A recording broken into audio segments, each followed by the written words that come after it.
What going on, everybody? This is David Mitchell here, Voice of Autism, episode 151. It's crazy, but yeah.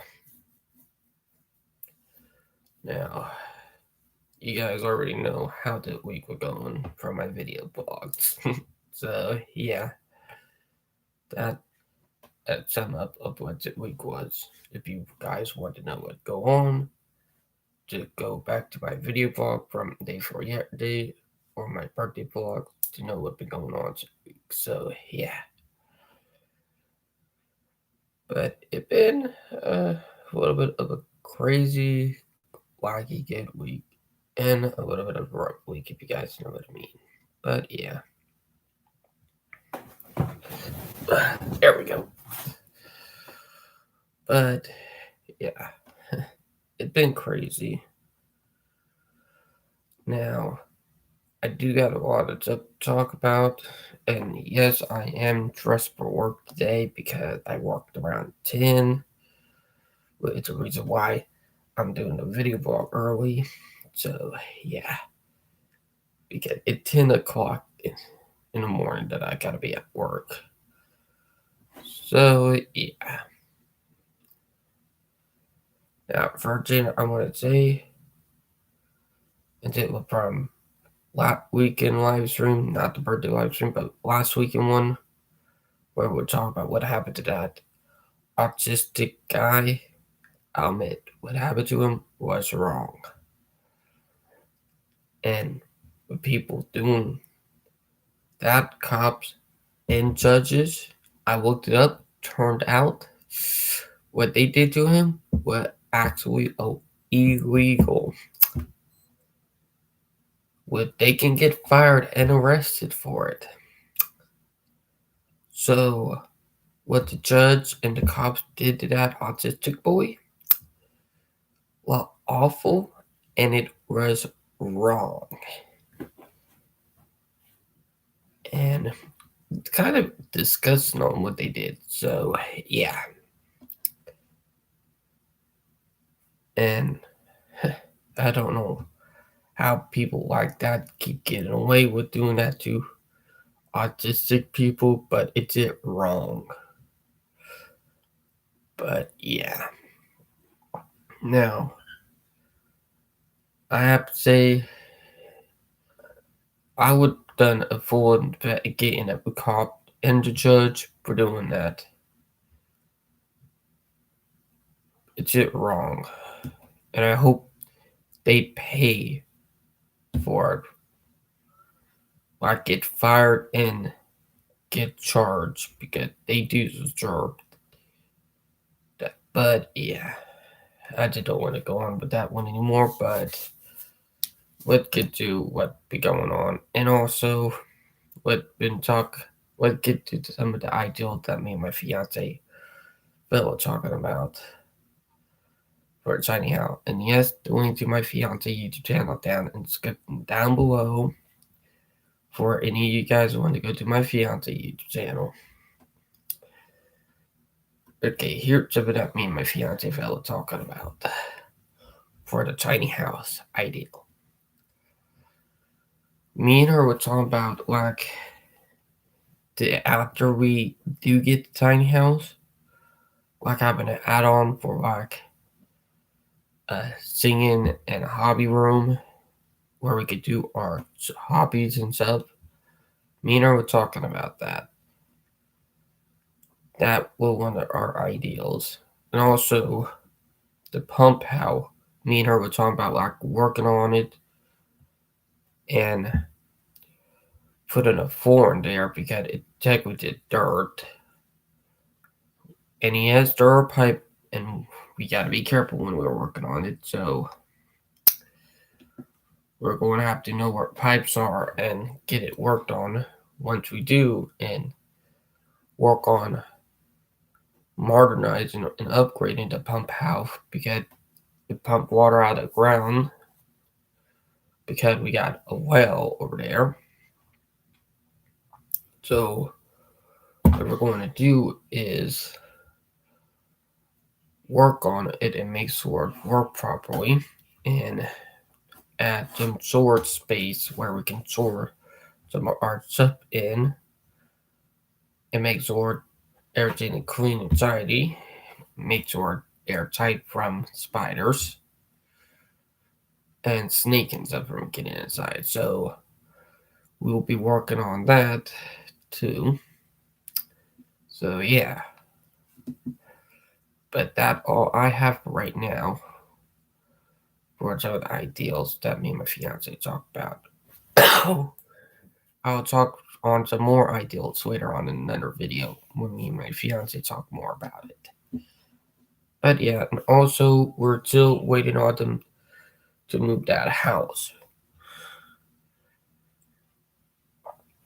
So yeah. Now we get to some of the article and stuff for today that I have planned for us. And then toward the end, we'll talk about my fiance. Nice little things he did for me on Instagram. But yeah, you. 1 minute, guys. Didn't know a lot of crap been acting wacky lately for me. So yeah.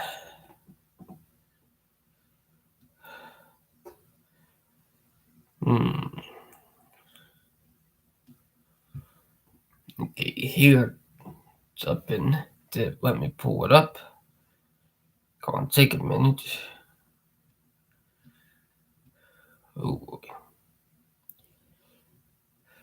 here we go.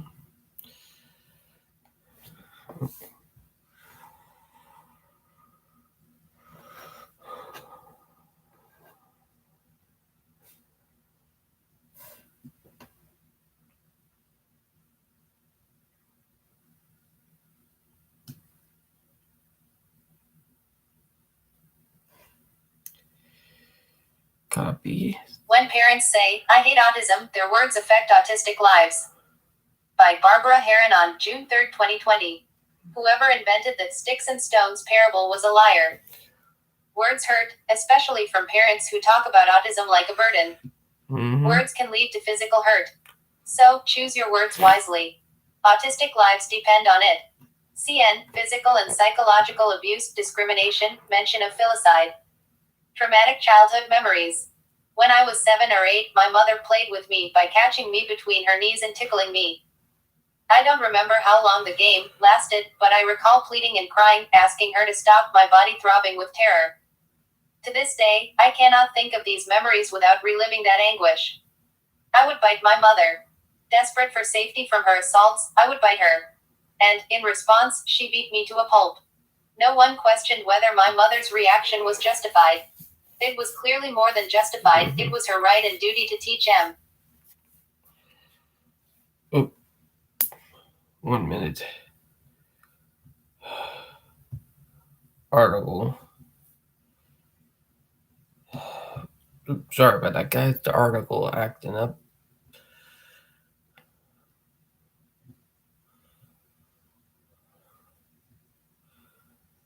Whoever invented the sticks and stones parable was a liar. Words hurt, especially from parents who talk about autism like a burden. Words can lead to physical hurt. So, choose your words wisely.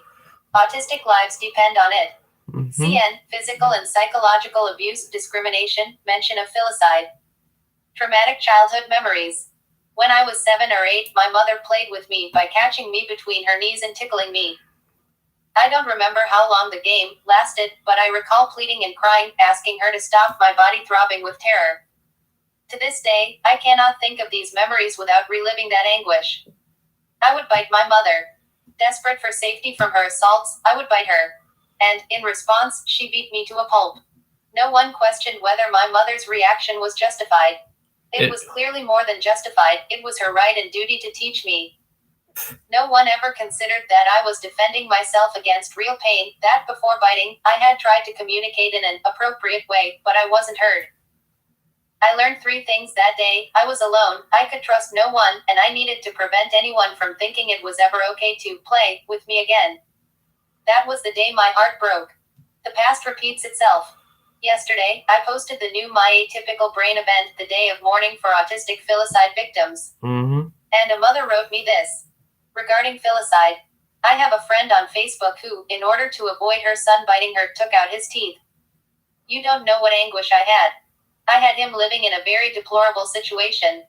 Until I started talking to her, but her situation is extremely difficult. I empathize with the child.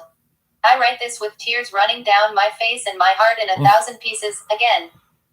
I think of the mothers who use the bites of their autistic children to justify their "I hate autism" speech. I think of this woman's child and the daily struggles that motivate them to defend themselves with their teeth. I feel their pain as if it were my own. I think of all autistics whose metaphorical teeth have been pulled out, how they've lost their rights to say no, their rights to self-defense. I think of all the comments in groups where autistic people are assaulted for requesting non-autistics stop saying they hate autism. My duty to the next generation.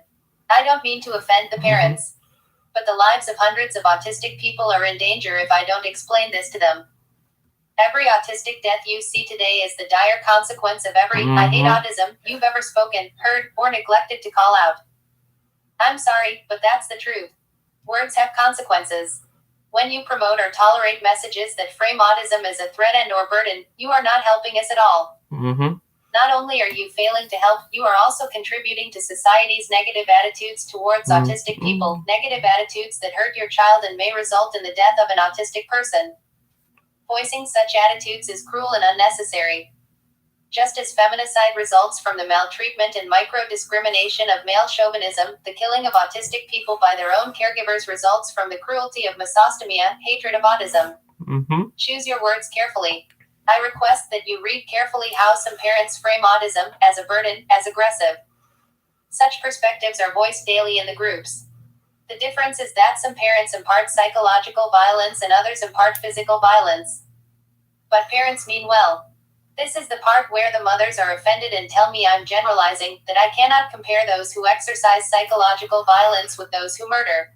Mm-hmm. Let me tell you how I see it. Behind every mother, father, caregiver who kills their autistic child, there are hundreds of voices impacting the beliefs that justified this murder. Those voices are complicit, involuntary or not. Behind every situation that has led to death, first, there were thousands of parents, caregivers just thinking about ending their child's life. Many times, these caregivers are desperate, and no one is supporting them or teaching them they have a right to support. Those people just need a little push. Please don't be the one who gives it to them. Mm-hmm. Exactly. It's shit that people in our community go through on a daily basis. Abuse. And what happened to that one? That did awful how the parent did that. Pulling out the teeth of that kid. Man, it utterly disgusts me how that happened.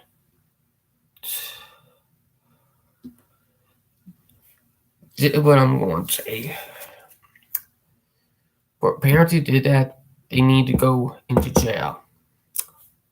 That's my point. It utterly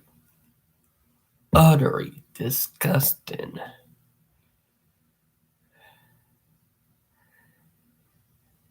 And it's wrong.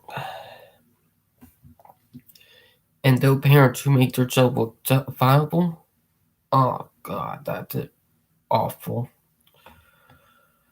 I mean, it is awful. So, yeah. It's awful. Edit: this post does not refer to autism as a separate entity. It is woven into our souls, making it quite literally who we are. Mm-hmm. That is what I mean by within us, just as being human is within us, also woven into our souls. This is so important for everyone to understand, for autistics, parents, allies, and yes, even professionals. Talk to us. Talk to autistics, and you Mm-hmm. will see who we really are, and not what we're confined to on paper. Mm-hmm. Background image is of pale pink flowers and their green leaves. On top is a screenshot of a tweet by me that reads, "The autism you see in the DSM and on a diagnosis report is not the autism we are in real life." There's a huge difference between what clinicians have defined it as and what it really is within us. Mm-hmm. Right, and that are factor right there and what go on to us.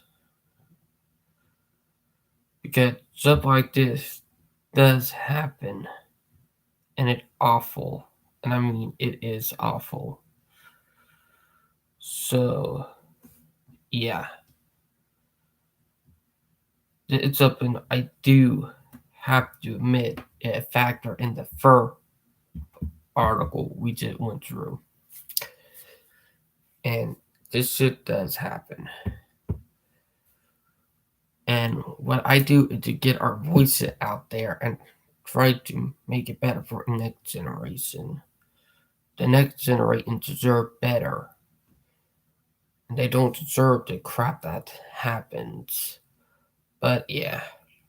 Also, I'm about to bring up something from Lot Weekly's Room to keep you guys updated. Important petition to sign. Parents posting videos of their child's meltdowns to post on YouTube for sympathy or popularity is a total violation of their child's privacy and should be breaching the standards on YouTube. If you disapprove of parents such as Cooper's Voice and Fathering Autism exploiting their kids like this, it's an essential sign and share. One day their children will see what has been put online about them in their most vulnerable moment. Yep. And I just followed them just to see how awful they are, and for people who don't know. And also bring it up that YouTube channel. If you criticize them and call them out for the horrible stuff they do, their fans or their follower will attack. They done attack another YouTuber. I'll bring it up. If they try to attack me, it will backfire. Literally. I'm one you don't want to attack online because I will fight back and also humiliate and show the dirty truth about them. So yeah, don't mess with me. But yeah, it's crazy. Hmm. Also, I still got a runny nose from a couple days ago. But I'm going to say it about real quick about father autism. I don't agree with what they do. I just do not. If you guys know what I mean. There was a video from a fellow YouTuber to where she took it down because of them attacking her. Because she called them out for something wrong. And I did say what they did, I did say that it was wrong and disgusting. But yeah.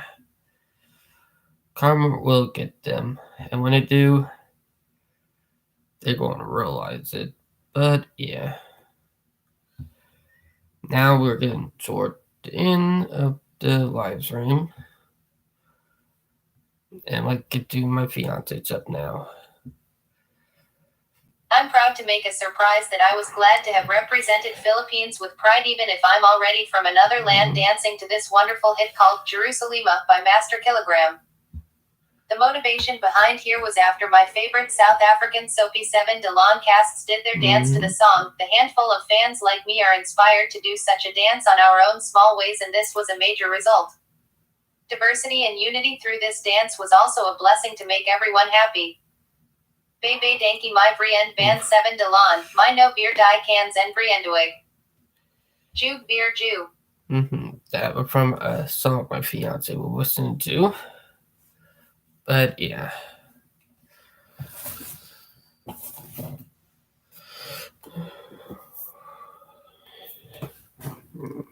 We're going to my tablet for the last one for the day, and it's from my fiance, and it was from my birthday, but it came out way after my birthday. So yeah.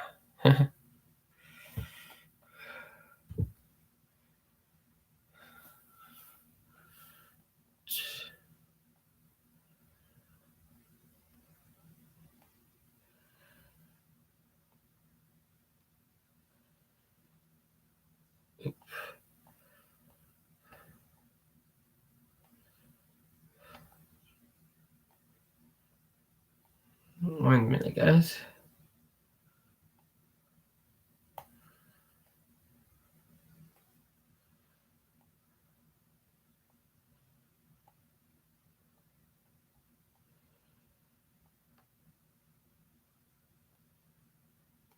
Copy.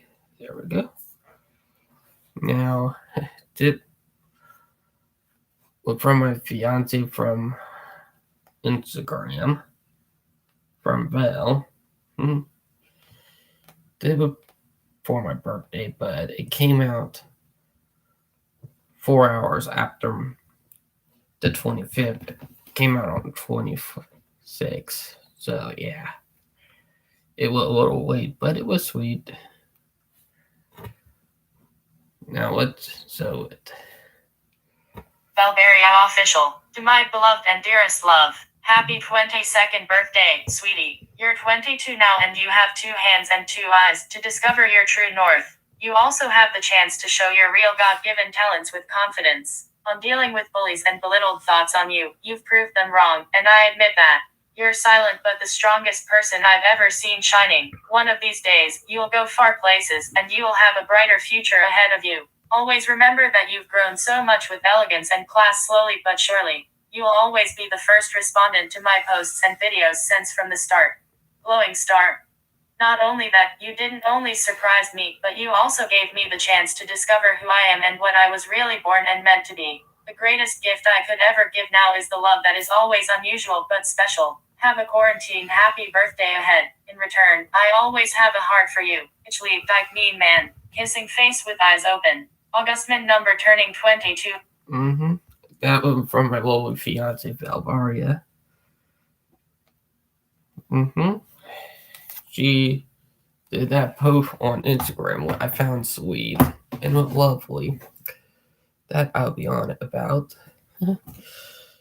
It do make me happy because she motivate me. She really does. She's the reason why I keep on working hard. She's the reason why I work on getting a tiny house. But yes, she is my motivation to work hard. And she really opened my mind up. That I'll be honest about. I really love her so much.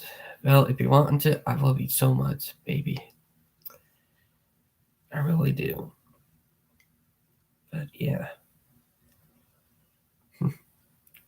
And also, she'll be coming back next month, toward the end of September. With me and her, we're talking about. But yeah, I'm looking forward to it. Now, I hope you guys enjoyed the live stream.